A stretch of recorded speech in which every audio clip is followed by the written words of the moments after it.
What is up, guys? Liquid Redneck here. So happy to have you here. Hope you guys are having a wonderful day. First and foremost, I'd like to apologize for how long it's been since I've uploaded a video. It's been about 3 weeks, which we've been really busy. We've been moving to a new apartment. I've been working, and so it's just been really hard to make time to make a video and upload it. One good thing about the move, though, is the new apartment will have a office/studio for me, which I intend to use as a space to grow the channel. Eventually, we're going to be doing some video stuff, going to be doing some live streams, just a lot of cool stuff I want to do, and that space will definitely facilitate that. So today's topic on Chris Chan is something that I have been dreading and excited for at the same time. So I decided to just go ahead and eat the elephant, start with the feet, and go ahead and talk about Sonichu.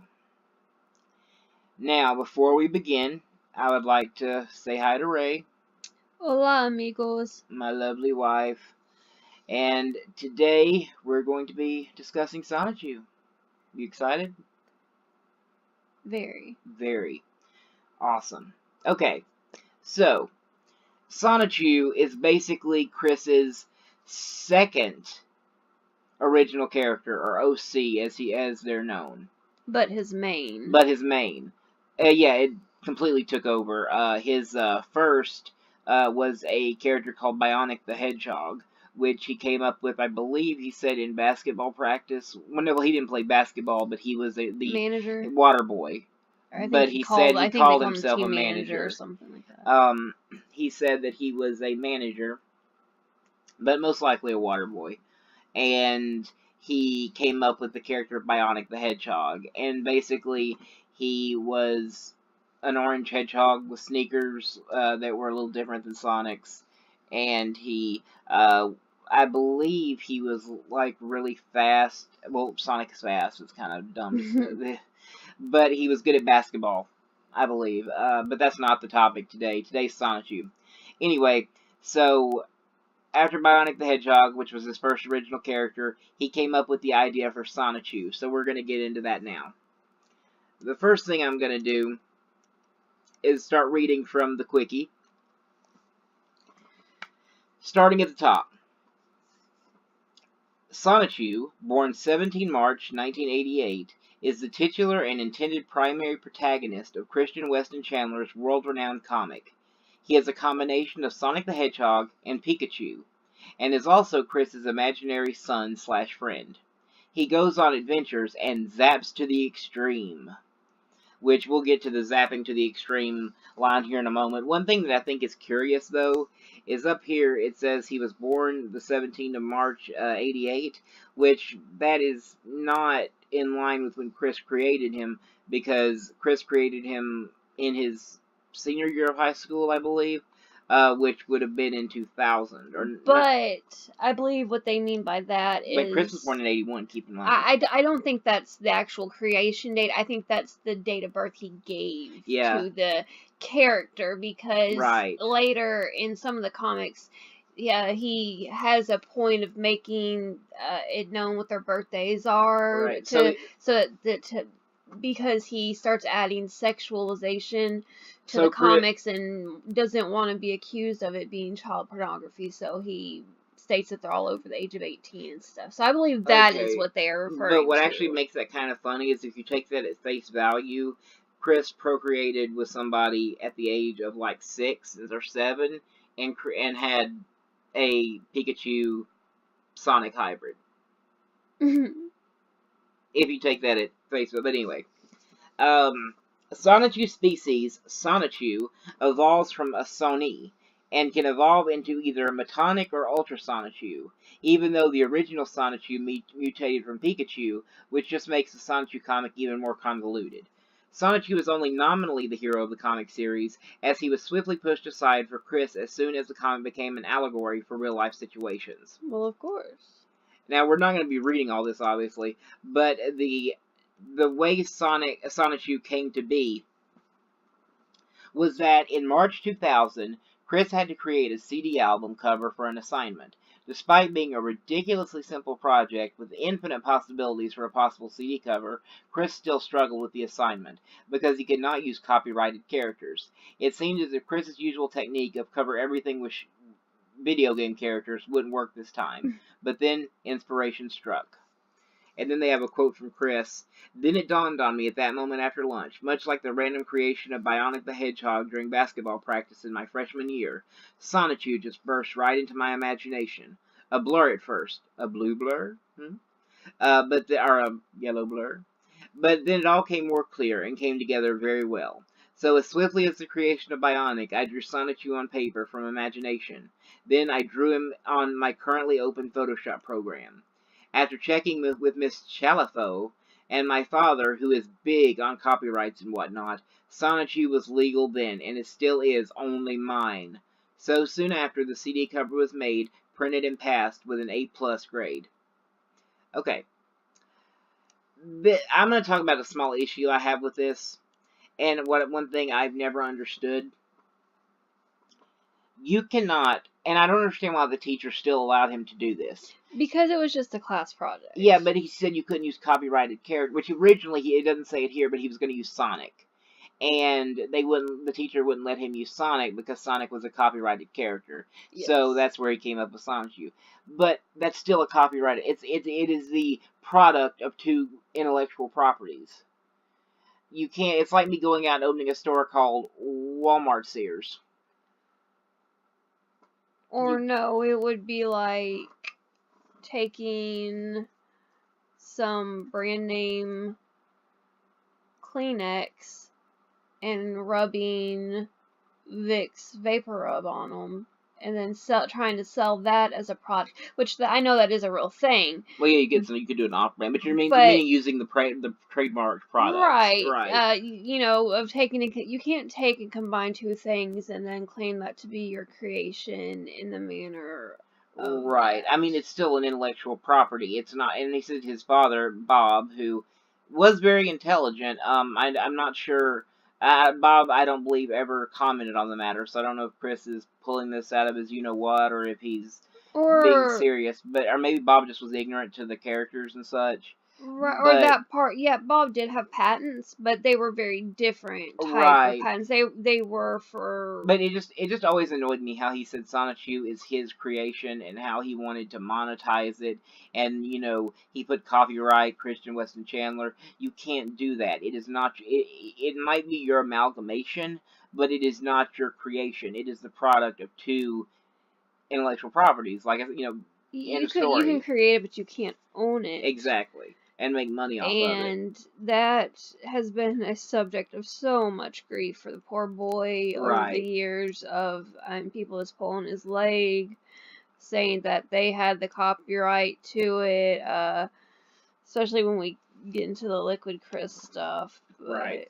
Anyway, thus an internet legend, Sonichu, was born. Chris created the CWC Sonichu site 5 months later, in August 2000. A few drawings of Sonichu appeared on the site, mostly on homemade Pokemon cards and other various sundry blank. The comic began shortly thereafter. Chris drew a few short comics in the following 4 years, which eventually appeared in Sonichu Zero. The comic was completed and released in 2005, 5 years after Sonichu's conception. Sonichu's character design has changed little since Chris first earns ill-inspired scrawling, due to Megan's influence, which we will get to Megan Schroeder later. Sonichu took on a more anime-like appearance. However, despite drawing Sonichu for over a decade, Chris has somehow managed to maintain the drawing skills of a 6-year-old.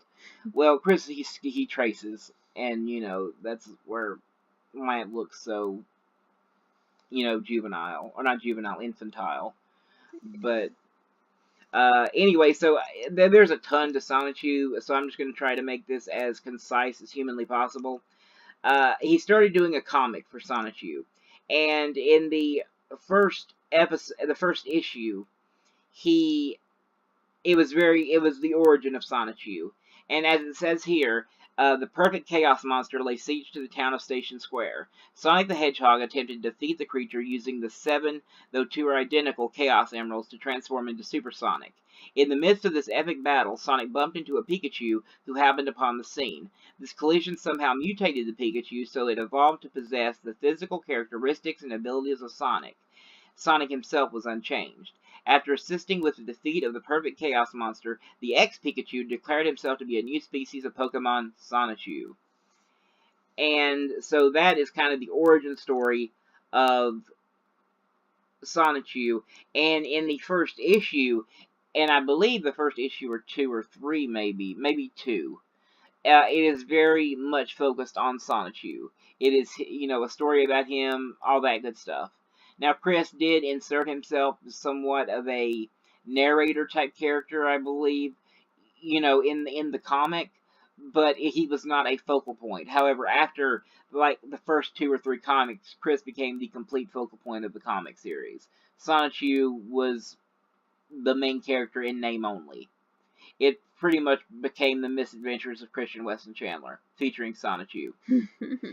And he took all the events that happened in his life, mostly the bad ones, and that's how I think he vented. That's how I think he, not grieved, but that's how he coped with the issues in his life, is he put it in comic book form. It was therapy for him. Right. And it also gave him, by incorporating stories from his life into the comics, he could change things to turn out the way he had wanted them to, instead of the way they did in real life. So it was a source of power for him. Right. Now there is a big meme with Sonichu. The first issue, I mean, the whole thing's a meme, but the first issue of Sonichu, it has a drawing of Chris and Sonichu on the cover, and Chris saying something to the effect of "Go out and zap to the extreme," and Sonichu saying, "I will, thank you, Father," which he is now updated to Mother, but that became a big meme, just of how silly that sounds, and it. See, this is why I don't like doing these videos. It just, I get a Chris Chan overload sometimes, and I have to process it. But anyway, basically, Sonichu has gone on for years now, 20 years, and there's been so much in the comics you can't go over it all in one video, or even attempt. It would take 40 videos probably. Well, and the comics aren't normal comics because they are very text heavy.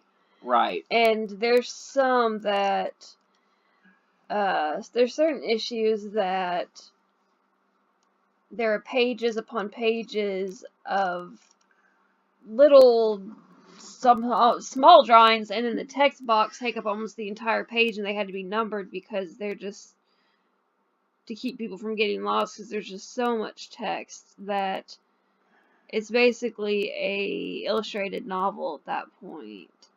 Right, and also he introduced several characters. The primary of these would be Rose-Chu, which is this one here, and she became Sonichu's love interest.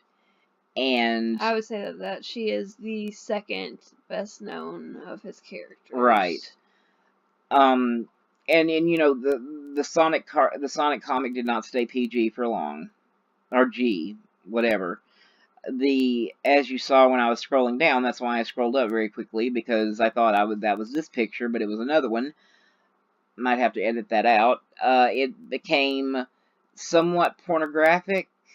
He did several issues where there were, I believe it was one issue actually, in particular, where there was a TVG version. He based it. Oh yes, the one where Rose-Chu decides to go prove she's not a man. Yes, because she sees supposedly looking on the computer in the comic, Rose-Chu sees a picture that has been drawn of her with a penis. In the edited version, it's a pickle. Yeah, he always calls them pickles. And in it, Sonichu faints, thinking that it's a real photograph, and apparently they had just had sex, I believe. And so it irritates Roach2, who then decides if there's going to be dirty pictures out there of her, then she wants real ones. They need to be accurate. So she decides to take these dirty photos and post them, and then those pictures are taken by trolls and penises added and stuff again, which is actually really kind of what happened in real life with the whole.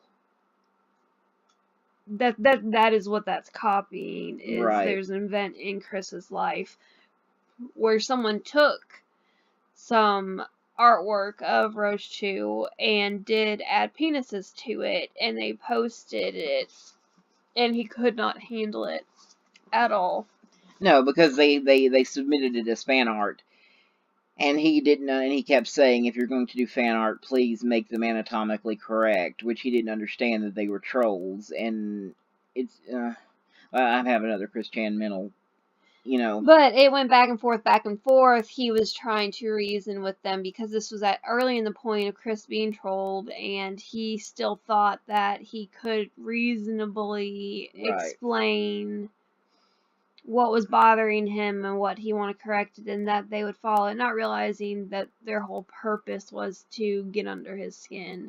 Well, and so they would the guy kept coming back with even more lewd stuff with Roach2 with male anatomy, and so Chris started drawing his own, which led to the creation of that comic, and also to the picture that he drew of Megan, which we'll get to that later. We're not gonna get into that today, because that was that's a whole nother ordeal. Video.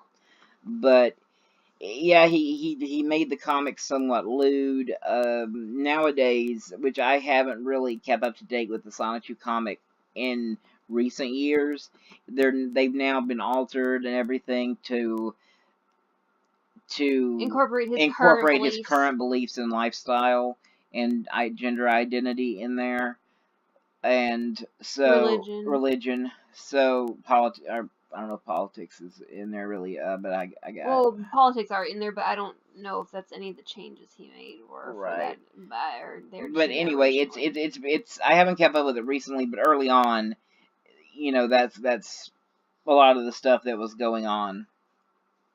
Let's see, I'm trying to think if there's anything else majorly of note that I missed. A lot of people in his life, you know, were the villains in the Sonichu comics. Mary Lee Walsh, which we will get into in another. There's so much in here that has to be referenced in another video. Everything has a there's rabbit holes. There's rabbit holes everywhere. And any police officers or authority figures who ever interfered with his love quest. Which that's the next video I plan on doing, is the love quest and the attraction sign. But anyway, a lot of people who antagonized him, or no, not antagonized him, but he perceived to be antagonize him, were incorporated in the comic. Now, there were some people who did antagonize him legitimately, such as Clyde Cash and, you know, a lot of the trolls that he does lampoon. But he also lampoons people who were just doing their job, or innocent people who he thought were trolls when really they weren't. Yes, which that just goes into his paranoia and his delusion of persecution. Yeah, that's what I was going to say. There's a particular incident that I'm thinking of. A quick note: we're not psychologists, we're not psychiatrists, we're not trained in. Well, my minor was psychology, but no, we're not trained, so we're not diagnosing him. We're just observing and making small talk about potential diagnoses that may have. We're not diagnosing him. We're just bringing these up as potential issues he may have based on our real world knowledge and observations. But we are not attempting to diagnose Chris with anything. and nor are we stating he does indeed have these illnesses. Correct. But yeah. Trying to think if there's anything else that's basic that we've missed. Can't really think of anything. The next issue we're going to go into his love quest and the attraction sign and some of the stuff he's best known for. Yeah, the string of destiny or the string of fate, which we'll get into that. I know this has not been the best Sonichu overview, but it's just my main issue with these videos is to make them as just to make them a good overview, not necessarily a complete, comprehensive, which, if you would like to watch a comprehensive documentary on Chris, I highly recommend Gino Samuel's Chris Chan, A Comprehensive History. Great source. I will link that in the description. He hasn't done some in a couple months because he said he had to take a break from Chris. Which I understand completely. But I believe, from what I've heard, he is going to be doing some more. I'll leave a link to his channel and video down there. I will say that actually he was my introduction to the world of Chris Chan. I had never heard of Chris Chan. I don't know how I missed all of that. Well, I've made you watch those videos. But I'm saying I don't know how it took me that I lived this long being on the internet as much as I am, and YouTube and all that, and having never come across anything on him. And being adults when he was going through the peak of his issues, Chris is only what, like 4 years old, 5 years older than us. So we should have, which I knew about him when it was kind of going on, but I didn't follow it until a couple years later. But I just, it shocks me that I was able to actually somehow just never have heard of him until a couple years ago. Right. Well, anyway, I'm going to go ahead and wrap it up because we're already at almost 22 minutes. Next video is going to be on the attraction sign and the love quest. And if you guys have any suggestions, comments, concerns, criticisms, please feel free to let us know in the comments. Subscribe if you haven't already. Would love to have you here. So thankful for all of my subscribers. So grateful for all the wonderful people who comment. And also dislike the video. Your comments help make us better. They help make us better. And good and bad. If you guys, if any of you are gamers, play on PlayStation 4, my gamer tag is down in our PSN ID is down in the description. Add me, and maybe we'll play sometime. Anyway, you guys have a wonderful rest of the day and or night, whatever time you're watching this, and have a wonderful, wonderful week. Bye. Bye-bye.